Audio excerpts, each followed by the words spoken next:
नमस्कार दोस्तों, लर्नोवी टेक में आपका स्वागत है। आज हम जानेंगे कि यूरोपियन कंपनी किस प्रकार से भारत में आई, कब आई और इन्होंने कैसे वैकल्पिक मार्गों की खोज की। तो आइए जानते हैं उसके बारे में। तो कल हम लोगों ने जाना था कि किस तरह से हमें क्या-क्या पढ़ना है।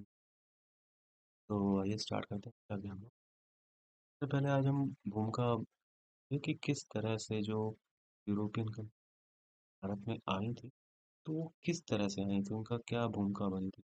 ये ऐसे डायरेक्टली तो कहीं नहीं हुई, तो उसका क्या एक पृष्ठभूमि कैसे बनी थी, वो हम आज समझेंगे। इसको आगे बढ़े कि ये जानना बहुत ज़रूरी है कि ऐसा क्यों हुआ, वो डायरेक्टली इंडिया क्यों आई, भारत क्यों आई। कहीं और भी जा सकती थी, अमेरिका चली जाती। तो उसके बारे में हमें पहले मैप देखना पड़ेगा। ये आप देख रहे हैं वर्ल्ड का मैप है, ठीक है? सबको उम्मीद करता हूँ अच्छे से दिख रहा होगा। इसमें दोस्तों मैं जो आपको बताना चाह रहा हूँ पहले तो आप ये देखिए हमारा भारत है। और यूरोपीय कंट्रीज़ इस तरफ और ये आपका सेंट्रल एशिया का पार्ट है, ठीक है दोस्तों? तो पहले मैं आपको बताना चाहूँगा शुरुआत से क्या था, जो भारत था जिसे हम पूर्वी देश बोलते हैं और यूरोपीय देशों के मध्य क्या था, व्यापार होते रहते थे, ठीक है? इसमें क्या था, जो इटली की राजधानी थी, ठीक है? इटली की जो राजधानी थी रोम, उस समय क्या था, रोमन साम्राज्य पहले उस क्षेत्र में था जो पूर्वी और पश्चिमी रोमन साम्राज्य से हुआ करता। मैं आपको दिखाता हूँ, आपको समझ में आ रहा होगा।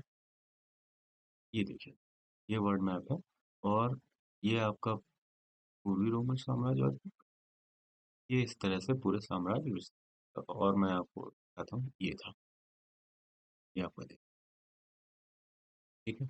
ये आपका रोमन साम्राज्य। तो दोस्तों ये आपका पूर्वी रोमन साम्राज्य था, ये पश्चिमी, ठीक है? हुआ क्या, तो वहीं पे चलते हैं फिर से।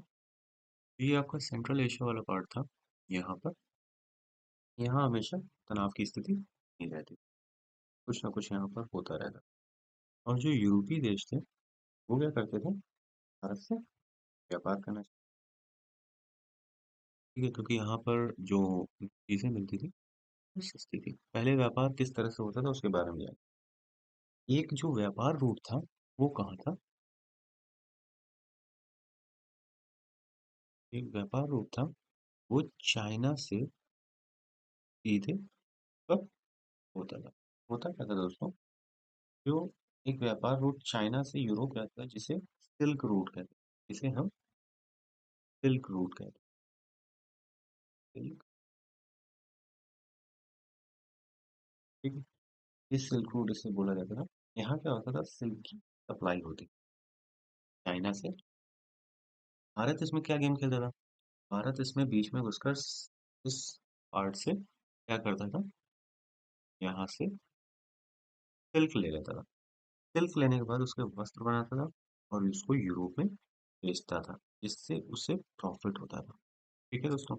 पहले क्या हो रहा था, यहाँ से चाइना से सामान, यहाँ सिल्क रूट था, ये डायरेक्टली जाता था, लेकिन भारत इसमें क्या किया, भारत डायरेक्टली इस सिल्क रूट में इन्वॉल्व हुआ, इसने सिल्क इससे लिया और यहाँ पर अपने कपड़े बनाए और इसको यहाँ पर सेल कर, तो उसको अच्छा खासा प्रॉफिट हो जाएगा था।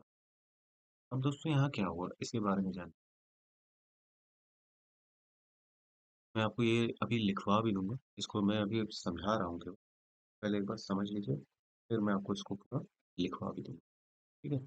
यहाँ पर क्या हुआ दोस्तों, पश्चिमी और पूर्वी दो पार्ट में ये जो बटा हुआ आपका रोमन साम्राज्य था, यहाँ क्या हुआ, ये आपका पूर्वी रोमन साम्राज्य था, ये पश्चिमी।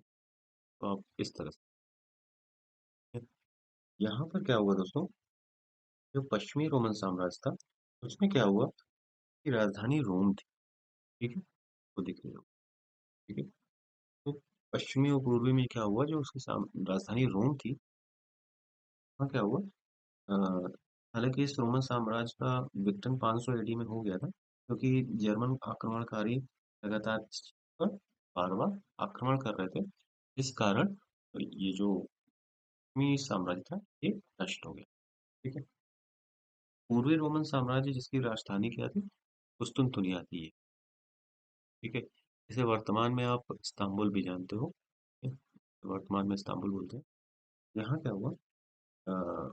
ये टर्की की राजधानी है इस्तांबुल। ठीक है। 500 ईसा पूर्व पश्चात यह रोमन साम्राज्य अस्त और अगले 1000 वर्षों तक रह गया। ठीक है? इसमें क्या हुआ था?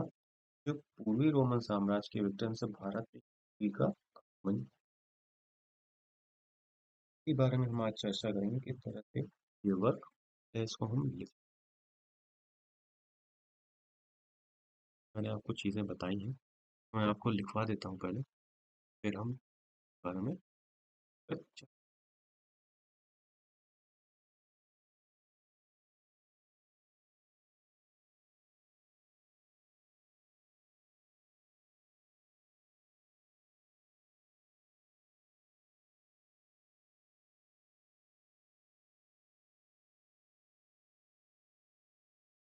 शुरुआत से भी भारत और यूरोपीय देश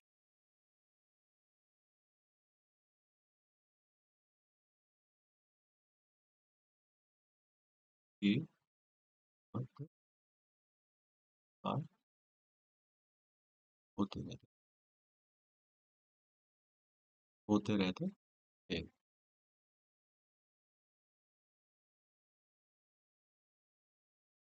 हुआ क्या? यहाँ पर एक व्यापार रूट चाइना से यूरोप जाता था।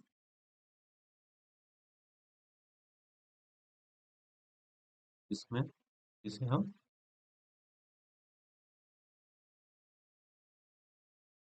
सिल्क रूट कहते थे। इसमें क्या होता था? सिल्क की सप्लाई होती। भारत इसमें क्या करता था? भारत इसमें बीच में घुसकर द्वारा सिल्क पर वस्त्रों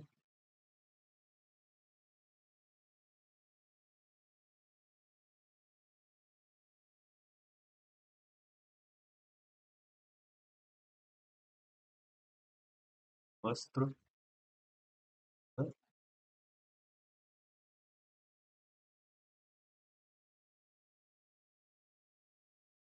रूप में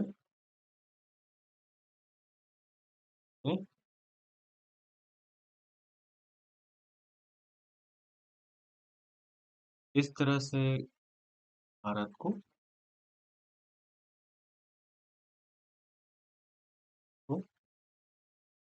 मोटा मुनाफा जाता था। ठीक है। अब हुआ क्या? इस बीच में क्या था? सर क्या था? रोमन साम्राज्य थे। रोमन साम्राज्य जो क्या था? पहला था पूर्वी, दूसरा था पश्चिम। जो रोमन साम्राज्य दो पार्ट में डिवाइड था, पूर्वी और पश्चिमी। तो पश्चिमी रोमन साम्राज्य था।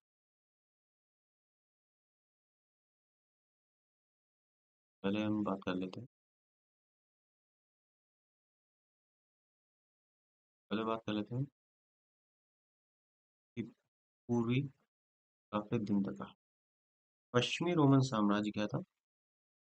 पश्चिमी रोमन, बोलते हैं, आपको ठीक कर लीजिए, वन कर लीजिएगा।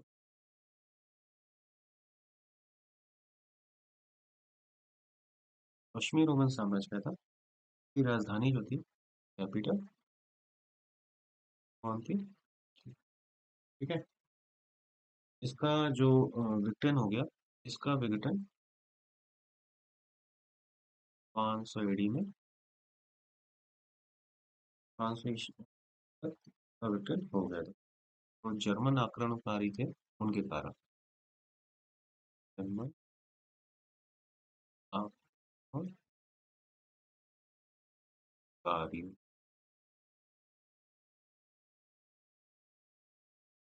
दूसरा क्या है? पूर्वी।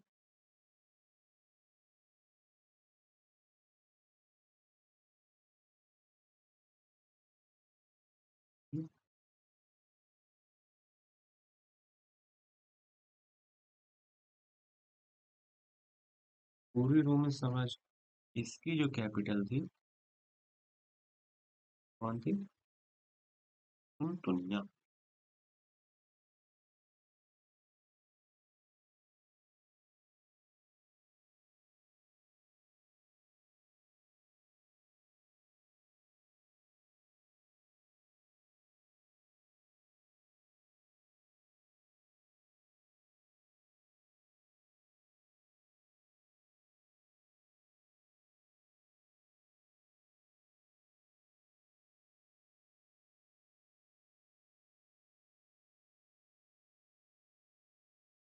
मान में इस्तांबुल बोलते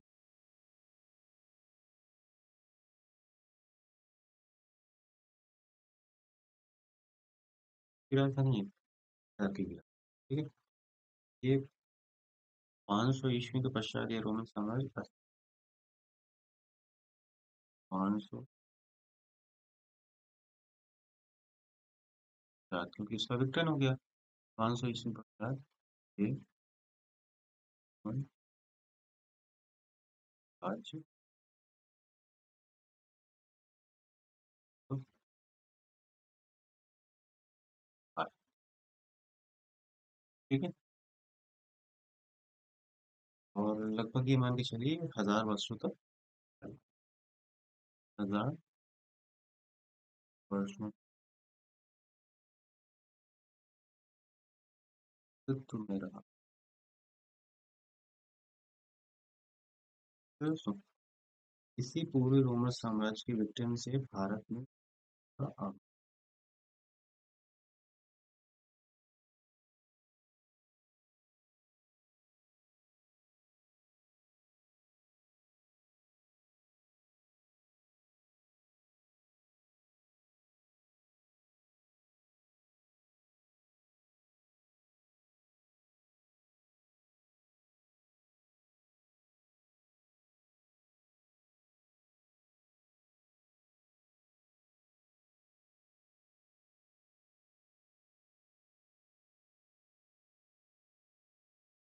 यूरोपीय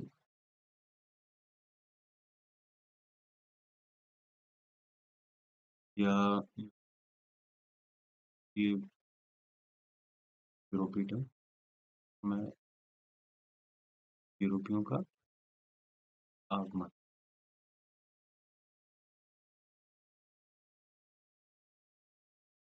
यहाँ से जुड़ा है।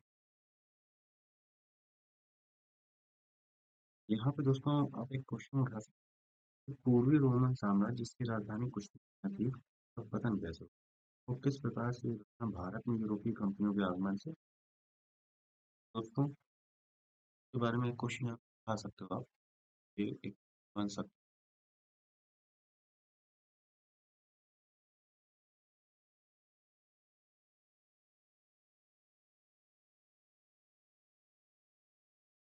जरूर करिए। मैं यहाँ पर जो भी जितना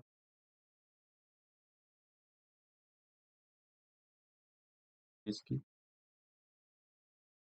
देखिए जो भी चीज़ें पढ़ रहे हो दोस्तों समझते जरूर क्यों इस तरह हुआ तो आपको आ गया एक बार तो ये कभी गलत नहीं है।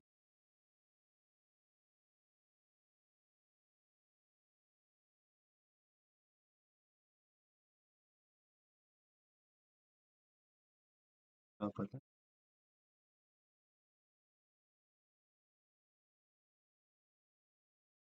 कैसे हुआ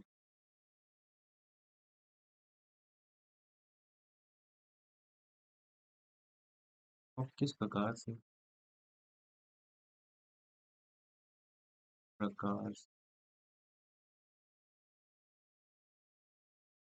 भारत में यूरोपीय कंपनियों के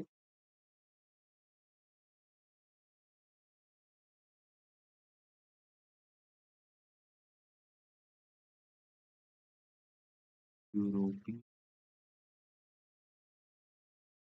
कंपनी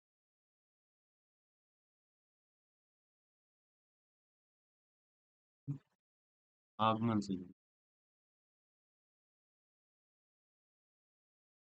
परमाणु।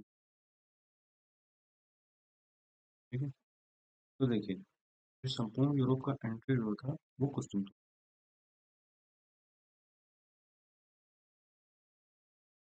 बताता हूँ आपको। संपूर्ण यूरोप का एंट्री रोड था, जहाँ से आप एंटर करते हैं। तो वर्तमान का नाम लिख लीजिए। इस्तांबुल।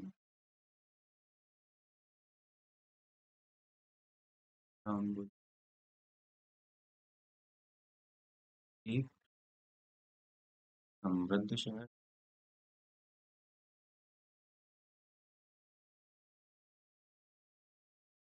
यहीं से संपूर्ण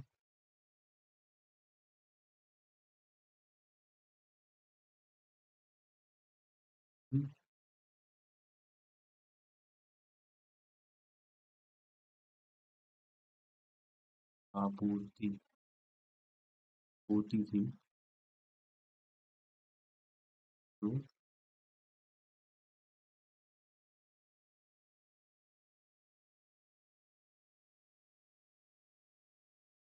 दक्षिण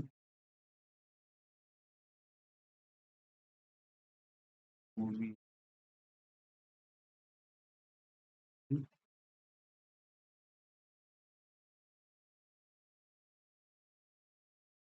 यूरोप यूरोप।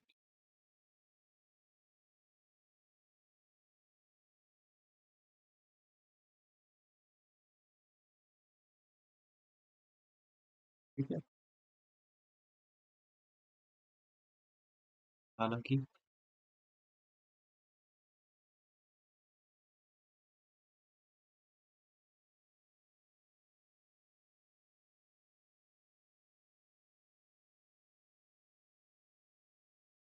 1400 ईस्वी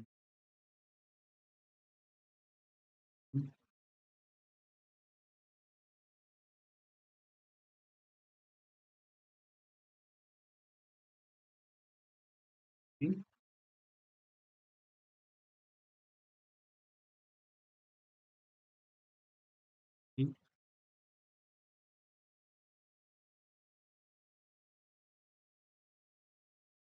यहाँ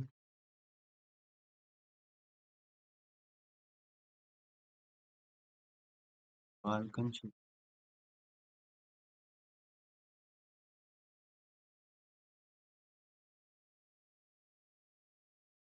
मान्य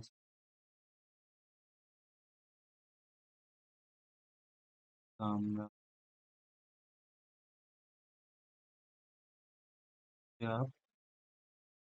ओटोमन साम्राज्य भी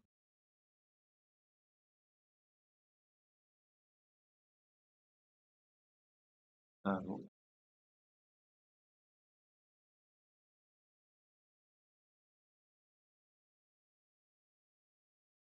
ओटोमन का आप कह सकते हो उस्मानिया। ओटोमन साम्राज्य का मतलब होता है का उस्मान का।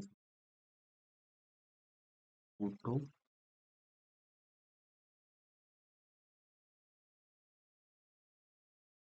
का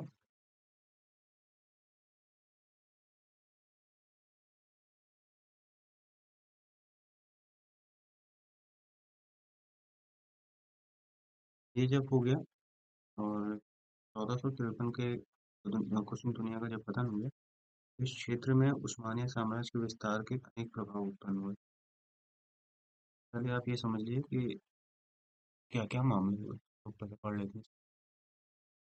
आपको बताया कि शुरुआत से ही भारत और यूरोपीय देशों के मध्य व्यापार होता रहता है। मैं आपको ऊपर बता भी चुका हूँ, समझा चुका हूँ। सिल्क रूट, जो चाइना और यूरोप के मध्य सिल्क रूट जा रहा था, भारत इसमें क्या करता था, जो सिल्क सप्लाई होती थी, सिल्क उसको ले लेता था।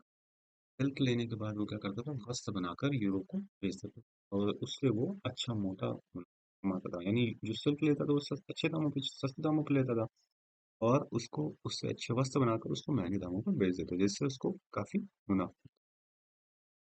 रोमन साम्राज्य कैसा था, पूर्वी और पश्चिमी, पश्चिमी और पूर्वी आप इसको इस तरीके से मानिए। तो पश्चिमी रोमन साम्राज्य था, उसकी कैपिटल रोम थी, जो जिसका विक्टिम 500 ईस्वी में हो गया। हुआ क्यों? जर्मन आक्रमणकारियों के द्वारा, क्योंकि जर्मन आक्रमणकारी इस एरिया में बार बार उस अटैक करते रहते थे। कैसे, इसको आप देख लीजिए। हम लोग ये जैसे, ठीक है, ये देखिए, जर्मनी ये है। ये ये साम्राज्य था, यहाँ पर ही ये जर्मनी है। यहाँ से बार बार, ये जर्मनी है, यहाँ से जर्मनी बार बार इस पर अटैक करता है। इसकी वजह से क्या हुआ, जो अ, पश्चिमी रोमन साम्राज्य था, ये एरिया, पश्चिमी रोमन साम्राज्य, ये पूर्वी रोमन साम्राज्य से पश्चिमी रोमन साम्राज्य, जो कि जर्मनी के पास में था, अटैक करता था, जिसकी वजह से ये साम्राज्य, जो पूर्वी रोमन साम्राज्य फिर अस्तित्व की राजधानी क्या थी, कुस्तुनतुनिया थी, यहीं कहीं, ठीक है। वो इटली की राजधानी, यानी कि जो आज के समय में टर्की है, ये इसकी राजधानी कुस्तुनतुनिया, यहाँ याद देख रहे हैं, ये ठीक है? ये इस तरीके से डायरेक्टली जाने का द्वार, यहीं से यूरोप के लिए जाता था। इसीलिए जो कुस्तुनतुनिया था, यानी कि आज के समय का इस्तांबुल, समृद्ध शहर था कि यहीं से ही सारी चीजें, ये यहाँ यूरोप जाने का द्वार ही यहीं से था। अब चूंकि यहाँ लड़ाई दंगा हो रहा था, यहाँ बहुत ज्यादा तनाव फैला हुआ था, इसकी वजह से ये प्रॉब्लम अब फेस हुई। वही चीजें मैंने आपको लिखवाई, ठीक।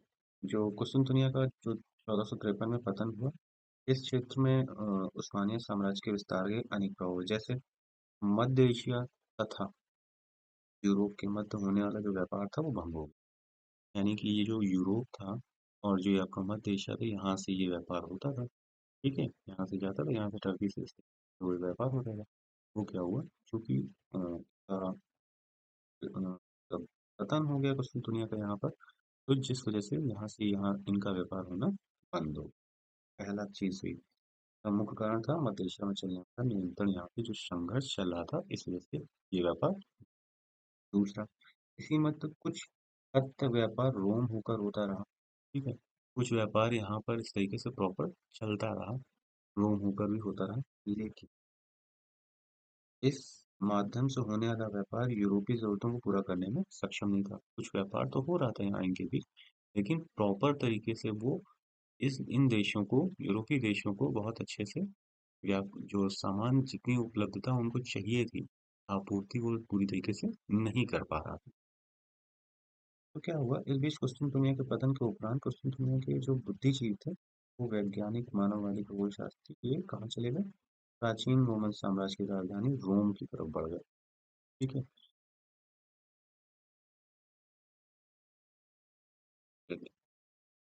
यहाँ पर रोम की तरफ आ गए, जो भी वैज्ञानिक, मानववादी, खगोलशास्त्री थे, वो सब यहाँ।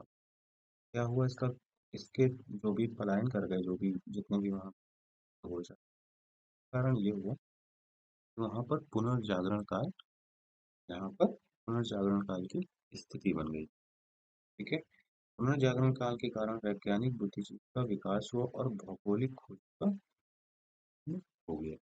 अब यहाँ जो कि जो नव थे भूगोल शास्त्री थे, उन लोगों ने क्या किया, यहाँ रोम में आकर बस गए।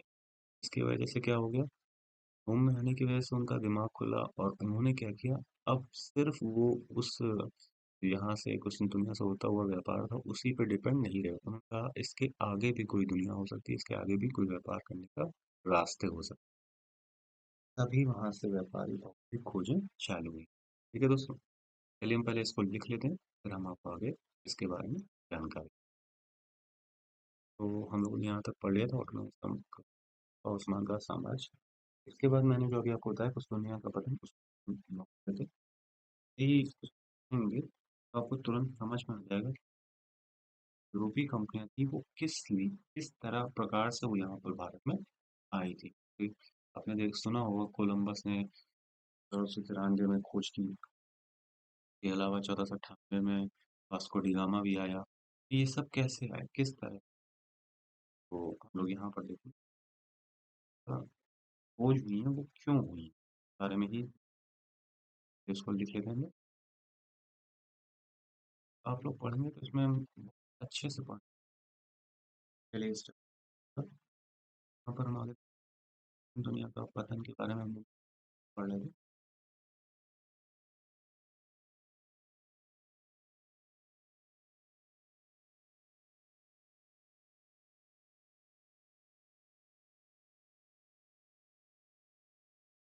चौदह सौ तिरपन में कुछ का पतन हो गया तथा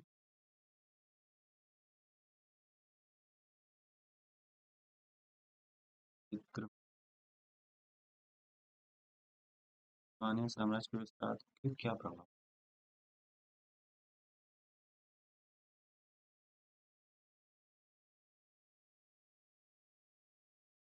थे?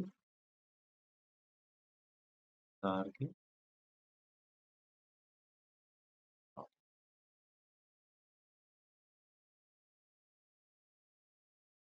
क्या प्रभाव, तो यही पढ़ा कि मध्य एशिया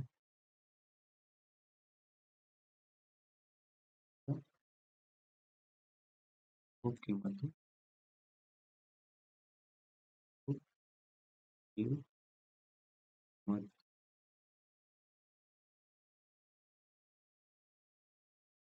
होने वाला व्यापार काल में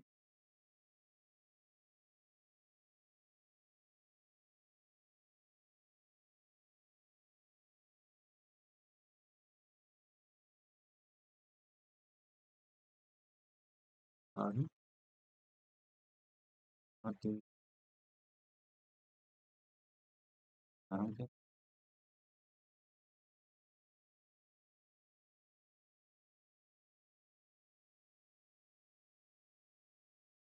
ठीक है। दूसरा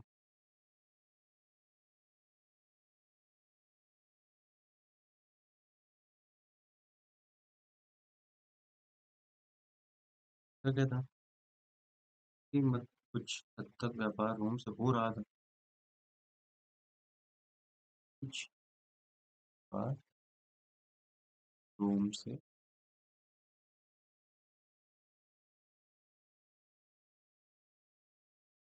हो रहा था, परंतु यहाँ क्या हुआ? परंतु इस माध्यम से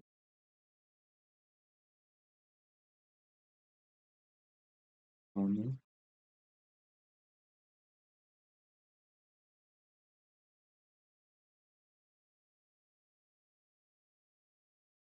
को भी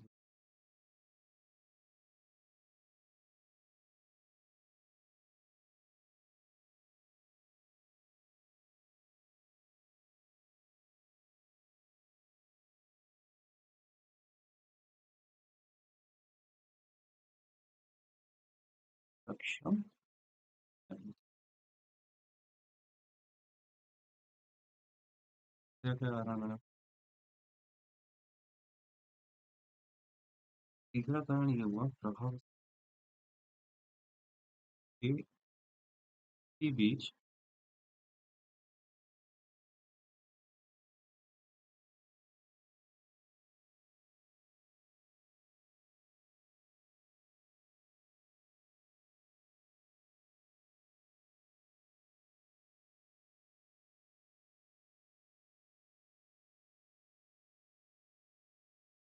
पतन प्रांत वहाँ के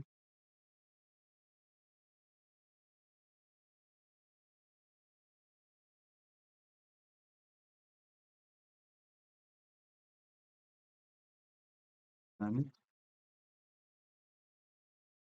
मानव व कुलशास्त्री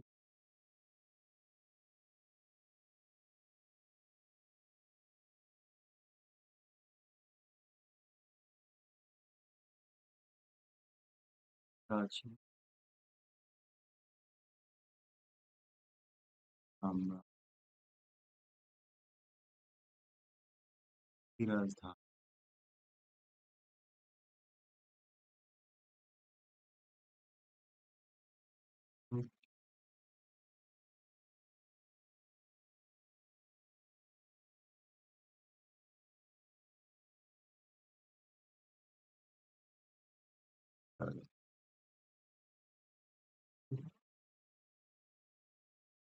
अब इसके कारण क्या हुआ?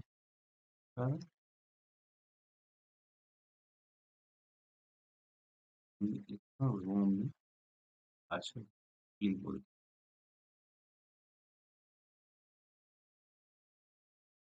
पुनर्जागरण की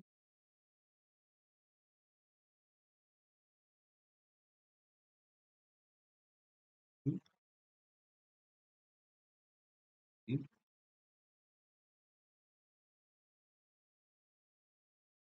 अब इसकी वजह से हुआ क्या? पुनर्जागरण की वजह से हुआ विज्ञान बुद्धि बोध का विकास हुआ। विकास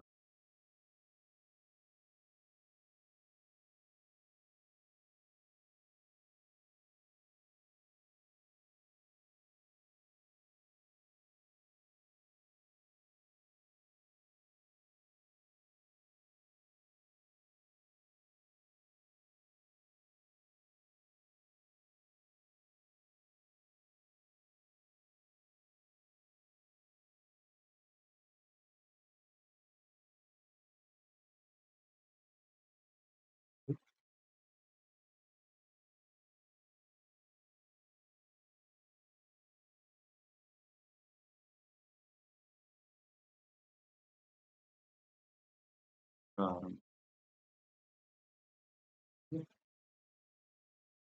ये काम हुआ। आप लोग समझ गए इस बात को?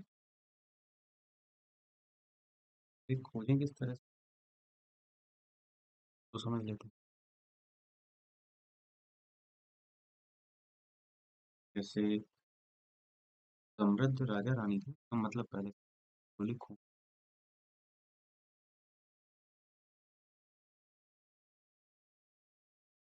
क्या बोली खोज के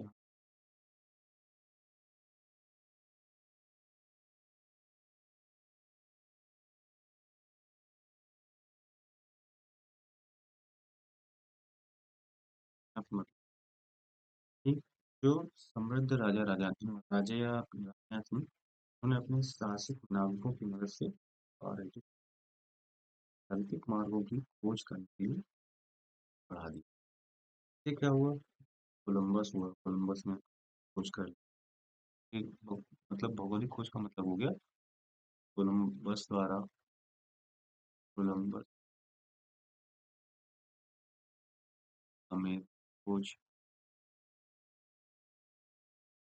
तरीके से केप ऑफ गुड होप की खोज हो गई। भारत की खोज टूरिगामा द्वारा। ये सब अमेरिका पहले से ही वहाँ पर था, लेकिन अमेरिका तक पहुँचने का जो वैकल्पिक मार्ग था उन मार्गों की जो खोज करी थे आप यहाँ पर भौगोलिक खोज। ठीक है। यही भौगोलिक खोज थी। यही भौगोलिक पास।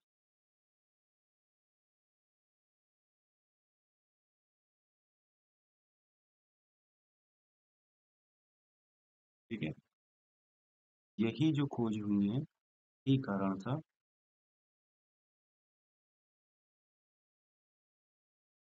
ठीक।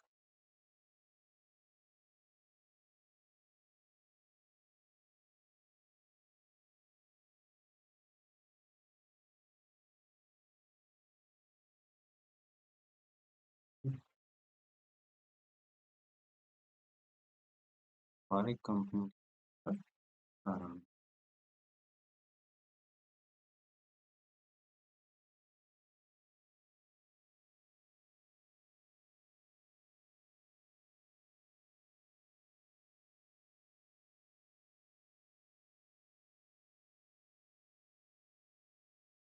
आप लोग समझ रहे हो? एक बार फिर से बता देता हूँ।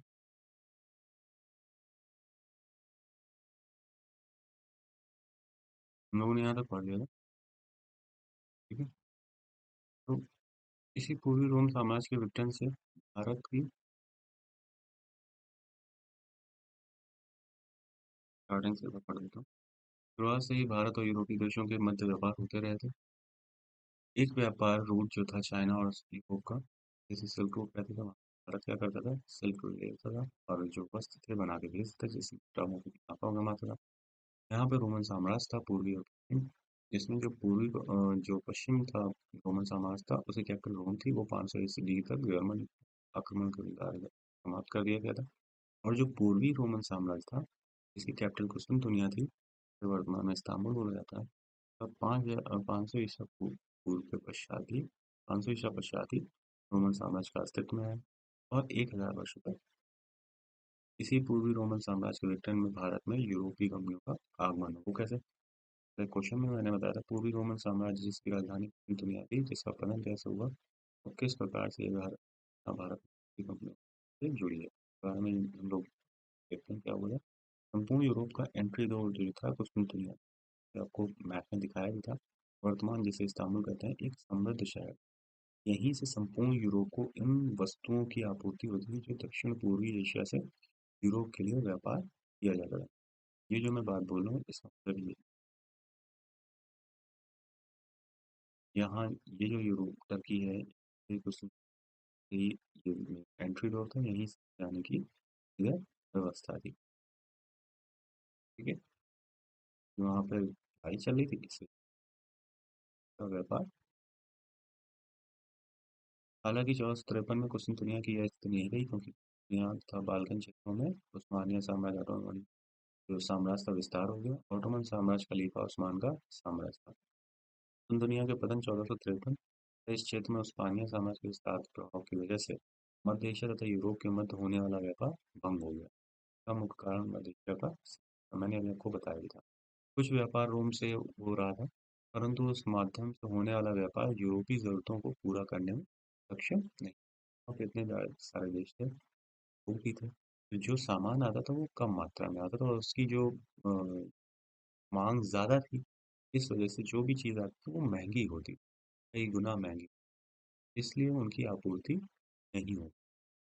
इसी बीच कुस्तुनतुनिया के पतन के उपरांत वहाँ के बुद्धिजीवी, वैज्ञानिक, मानववेद, खगोलशास्त्र वहाँ के कुस्तुनतुनिया में ही, कुस्तुनतुनिया के जो वैज्ञानिक बुद्धिजीवी क्या किया, रोमन साम्राज्य की जो राजधानी रोम थी उस तरफ पलायन कर, पलायन करने के बाद क्या हुआ, जो वहाँ पे एक साथ जब बैठने का पलायन हो रहा है, का मतलब कि वो कुछ ना कुछ जांचेंगे, परखेंगे, कहीं कोई खोज करेंगे, तभी उनका जीवन बसर होगा। तो उन्होंने वहाँ पर एक स्थिति बन गई पुनर्जागरण, यानी फिर से जागरण, यानी आपका जो अभी तक हम जहाँ पे बैठे हैं, एक नई स्थिति को बनाने की, वही पुनर्जागरण कारण वैज्ञानिक बुद्धिजीवी का भौगोलिक खोजों का युग प्रारंभ हो गया। इन्हीं भौगोलिक खोजों की वजह से क्या हुआ, भारत में यूरोपीय कंपनी का आगमन कारण, ठीक है? यहाँ तक पढ़ लिया। अब हम लोग आगे देखते हैं कि जो भारत में यूरोपीय कंपनियां आती हैं, तो वो आती ही क्यों, ये तो एक कारण बना, ठीक है? तो हम देखते हैं कि जो भारत में कंपनियां आ रही, क्वेश्चन तरह फॉलो करते हैं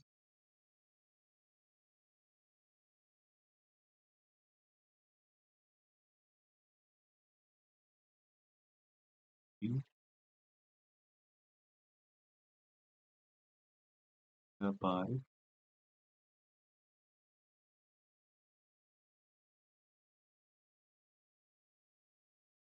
का आगमन आ- क्यों,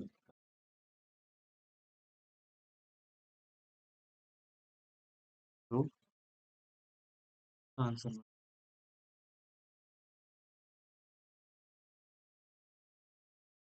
व्यापारिक तो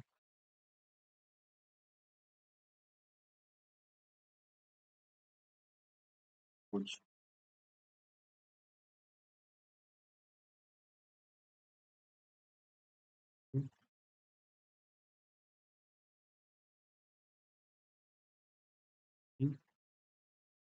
एशिया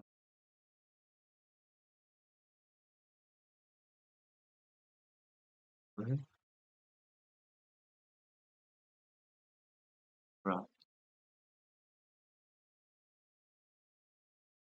कर सकती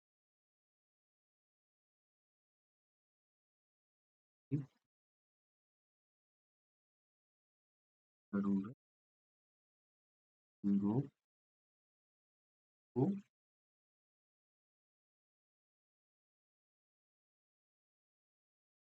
अब प्रथम प्रयास होता है। प्रथम प्रयास कब होता है? क्या हुआ?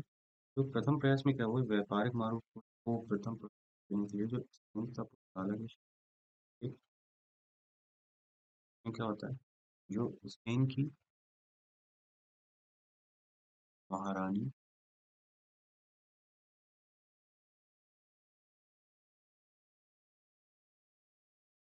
काबिला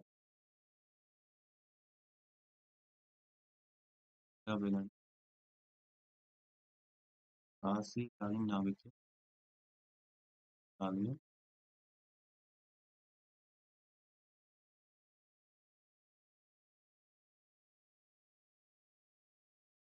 का नाम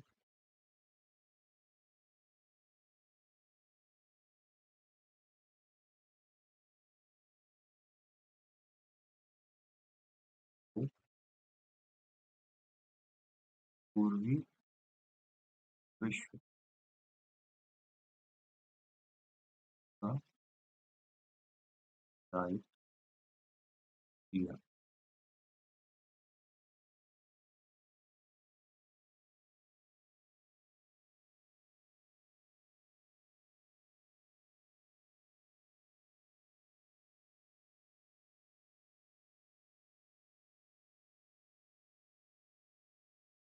कोलंबस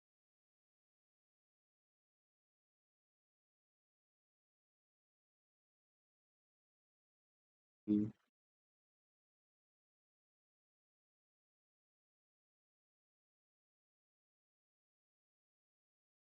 चौदह सौ बानवे अमेरिका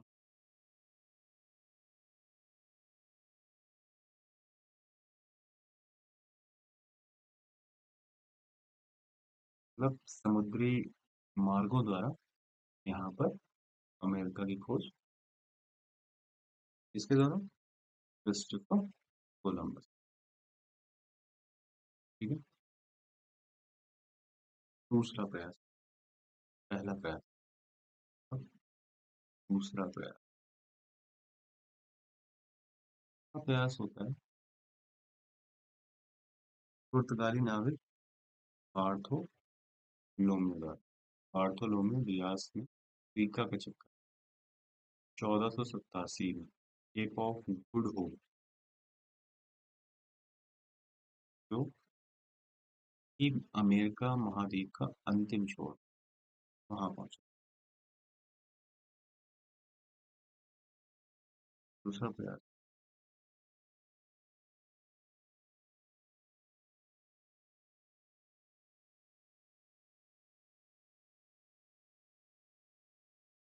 बार्थोलोम्यू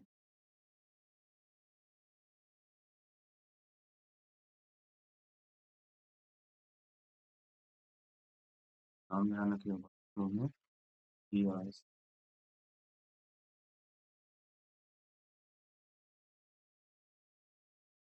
का का कर लगा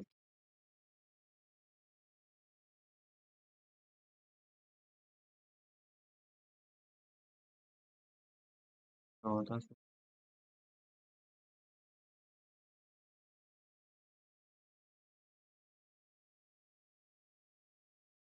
केप ऑफ होप हिंदी में आप बोल सकते हो कर अंतर की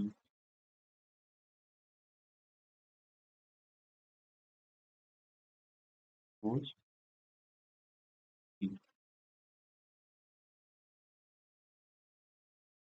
ये क्या था? अफ्रीकी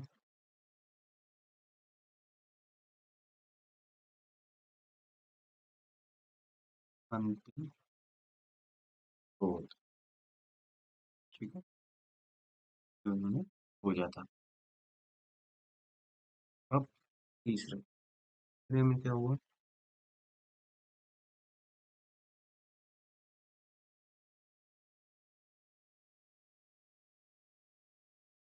तीसरा क्या हुआ? किसी के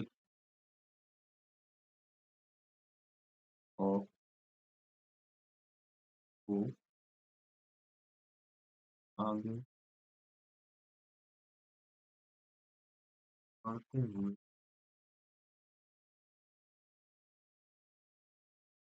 छोड़ेगा।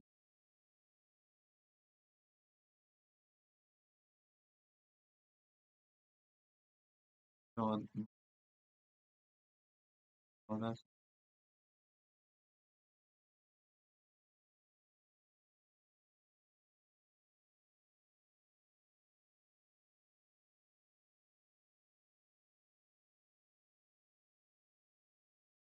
तक की कोशिश मतलब भारत पहुंचने के वैकल्पिक मार्ग की खोज की।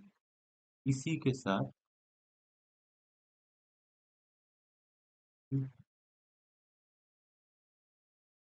साथ भारत में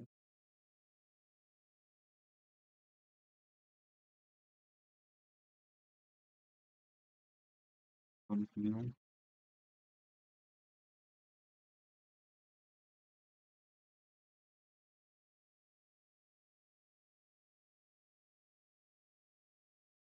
आपको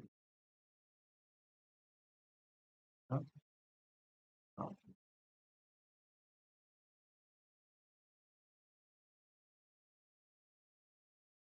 इसके बाद कौन कौन है वो भी बता दें।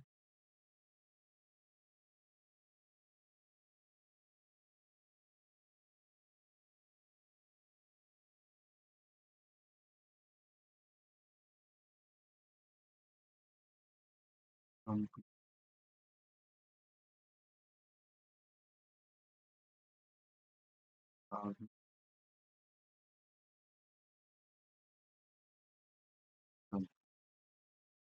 कौन है?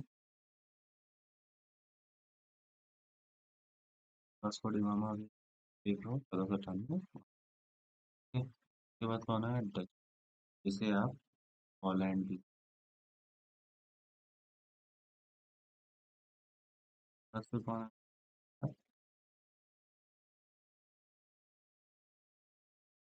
कौन है? डेनमार्क भी। फिर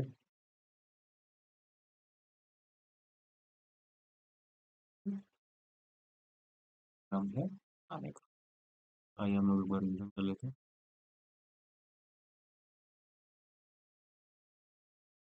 भारत में यूरोपीय व्यापारिक कंपनियों का क्यों होता है? व्यापारिक मार्गों की खोज ताकि भारतीय या पूर्वी एशिया से वह माल प्राप्त किया जा सके जिसकी जरूरत यूरोप को। प्रथम प्रयास कब होता है? स्पेन की महारानी इसाबेला ने इटालियन नाविक जिसका नाम कोलंबस था पूर्वी विश्व का दायित्व दिया। हालांकि कोलंबस ने भारत के स्थान पर 1492 ईस्वी में अमेरिका की खोज की। ठीक है? दूसरा प्रयास क्या हुआ? पुर्तगाली नाविक जो बार्थोलोम्यू डियाज था ने अमेरिका का चक्कर लगाते हुए 1487 ईस्वी में केप ऑफ गुड होप यानी उत्तर माशा अंतर्द्वीप की खोज। ये अफ्रीका का अंतिम छोर। तीसरा प्रयास जब हुआ या जो इसी केप ऑफ गुड होप से आगे बढ़ते हुए वास्को डी गामा ने 1498 में भारत की खोज की। ये जो कालीकट था वहां पहुंचा था, अपना बेड़ा डाला था। इसी के साथ भारत में यूरोपीय कंपनियों के आगमन का रास्ता। अब भारत में यूरोपीय कंपनियों के आगमन का क्रम क्या क्या है? पहले सबसे पहले पुर्तगाली अभी हमने देखा वास्को डी गामा आया पहले, फिर डच आया यानी पोलैंड, फिर ब्रिटेन, फिर डेनमार्क यानी डेन, फिर फ्रांस। इसको हम लोग एक बार मैप, आपको वहाँ ज्यादा अच्छे समझ में आए। अब देखिए यहाँ से क्या हुआ था। देखिए ये जो है ये अफ्रीका है, ठीक, ये भारत है, ये आपका ऑटोमैन एम्पायर है, जो भी हम जिसकी बात कर रहे हैं, ठीक है? के होने की वजह से यहाँ से जो सारा सामान था, मैं एक छोटा-सा संक्षेप में यहाँ पे आपको पूरी बात बता देता हूँ, क्या-क्या हो रहा है, हम क्लियर करते हैं। जितना मैंने आपको आज की क्लास में पढ़ाया, मैं आपको यहाँ पे क्लियर कर देता हूँ। ये भारत था, यही सिल्क रोड था, ठीक है? यहाँ से भारत जो भी होता था सिल्क रोड के थ्रू यहाँ से सिल्क लेके भारत यहाँ से अपना कपड़ा बनाता था और उसे यूरोपीय देशों में बेच देता था, ठीक है? इसके बाद क्या हुआ, यहाँ से ये जो भारत के थ्रू यहाँ जाता है, ये मध्य एशिया है, यहाँ पर हमेशा तनाव की स्थिति बनी रहती है। फिर इसमें क्या हुआ, जब ऑटोमन साम्राज्य आया, लड़ाई ये सब बढ़ने लगी, तो क्या हुआ, जो वहाँ के दार्शनिक और मानववे तो बुद्धिजीवी लोग थे, वो इस तरह बढ़ने लगे थे। फिर बढ़ने से क्या हुआ, यहाँ पर पुनर्जागरण की इस स्थिति बनने लगी। पुनर्जागरण की स्थिति बनने के कारण क्या हुआ कि उन्होंने वहाँ के जो राजा रानी थे, उन्होंने भौगोलिक खोजों की मार्गों की खोज करने की, हमें भौगोलिक मार्ग खोजने पड़ेंगे अपना, अगर हमें जान बचानी है, हमें या जो सामग्री प्राप्त करनी है जो कि उस समय बहुत महंगी मिल रही थी, उसे अगर हमें उसके लिए सामग्री प्राप्त करनी है तो उसके लिए हमें उस देश तक पहुंचना पड़ेगा, जो कि भारत है, ये पूर्वी देश है इस तरफ के। और उस देश तक पहुंचने के लिए हमको भौगोलिक मार्ग की खोज करनी पड़ेगी, तो वहाँ के राजा रानी ने ये प्रयास किया। उसमें सबसे पहले ईसाबेला थी, उन्होंने प्रथम प्रयास किया, तो उसमें जो क्रिस्टोफर था, क्रिस्टोफर कोलंबस, उसने सबसे पहले क्या किया, यहाँ से निकला और उससे जाना उसको इस तरफ था, लेकिन वो क्या किया, वो यहाँ से आया क्रिस्टोफर कोलंबस, और वो 1492 में इस तरफ चला गया। यहाँ पर आके जो यहाँ से निकला, यहाँ निकल के यहाँ पहुंच गया, यहाँ पर उसने अमेरिका की 1492 में, ठीक है? उसके बाद क्या हुआ, दूसरा था वास्को डी गामा, नहीं सॉरी बार्थोलोमी, वो 1487 के आसपास निकला। सबसे पहले खैर वही निकला था बार्थोलोमी। वो यहाँ से निकला, यहाँ से निकलते निकलते ये केप ऑफ गुड होप यहाँ पर आया। केप ऑफ गुड होप में यहाँ जब मिला, तो यहाँ पे उसको ये अफ्रीका का आखिरी द्वीप था यहाँ पर। यहाँ पे उसको लगा कि यहाँ तो इसके आगे कुछ नहीं है धरती का, ठीक, तो यहीं से वापस हो गया। इसके बाद वास्को डी गामा क्या किया, वो यहाँ से चला और इसके आगे निकला, आगे निकल के यहाँ से कालीकट पहुंचा। जब कालीकट पहुंचा तो ये एक नए वैकल्पिक मार्ग की खोज कर ली उसने, यानी अब इंडिया तक पहुंचने, और यहाँ पर उसने अपना सामान रखा, व्यापारिक सामान जो भी लिया, वो हम आगे आपकी पढ़ेंगे। ये आपके वैकल्पिक समुद्री मार्ग की एक खोज है। तो दोस्तों, मुझे लगता है आप लोगों को ये चीज़ें समझ में आई होगी। अगर कोई दिक्कत हो तो कमेंट ज़रूर करिएगा। आगे हम यहीं पे आज अपना क्लास को विराम देते हैं। आपको क्लास अच्छी लगी हो तो हमें कमेंट ज़रूर करिएगा, चैनल को लाइक, सब्सक्राइब, शेयर ज़रूर करिएगा। जय हिंद, जय भारत, वंदे मातरम।